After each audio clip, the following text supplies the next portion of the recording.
Hi everyone, so let's now have a look at the short run Phillips curve in detail here and just understand why classical economists actually draw exception to the fact that this relationship will persist in the long run. Okay, and we're going to look at the reasons for this. So just to remind ourselves, illustrates the inverse relationship between unemployment and inflation. So this is true in the short run, classical economists would argue, but not in the long run, and we'll look at that in our next lesson. But let's just deal with the short run scenario. So if we consider an increase in aggregate demand, let's just take our current price level, which is P1, and perhaps that corresponds to an inflation level of 2% and unemployment of 5% there. Okay, so if we now have an increase in aggregate demand in our economy, then we can highlight that increase in aggregate demand like so, and let's just depict that as AD2 there. Okay, so we've got point A here, which is represented on our Phillips curve here as point A.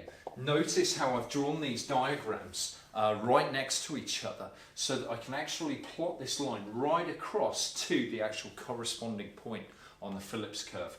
So we've got point A as such. Now we've also got this higher price level here, which is of course an inflationary gap.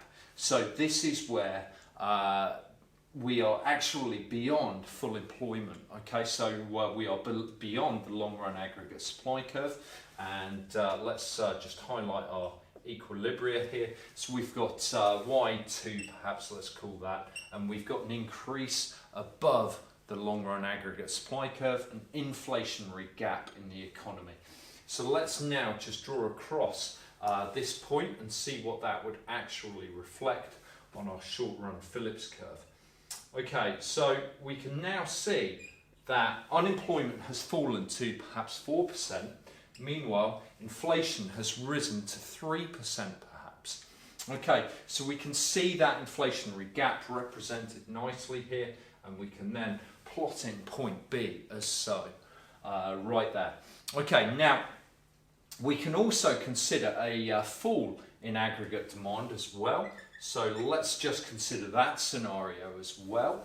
And if we introduce that fall in aggregate demand, we've got AD3 there, and of course this reflects a reduction in economic output, and we've got Y1 as so.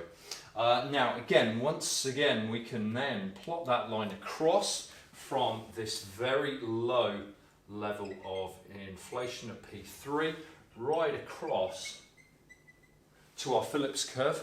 Notice how this deflationary gap now means that we have a higher rate of unemployment, now 6%, and perhaps just a 1% level of inflation here. Okay, so this would correspond to point C that we can also highlight just here as well.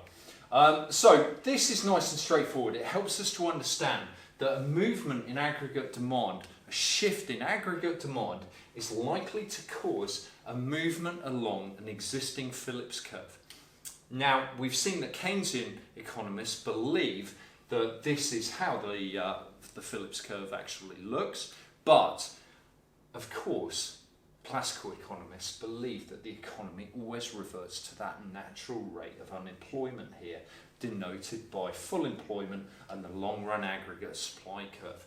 Okay, so we're not finished yet in essence. There will be a change in the level of expectations, which will mean that the aggregate supply curve would adjust on the classical model, and we're going to look at that in our next lesson. Okay, thanks guys.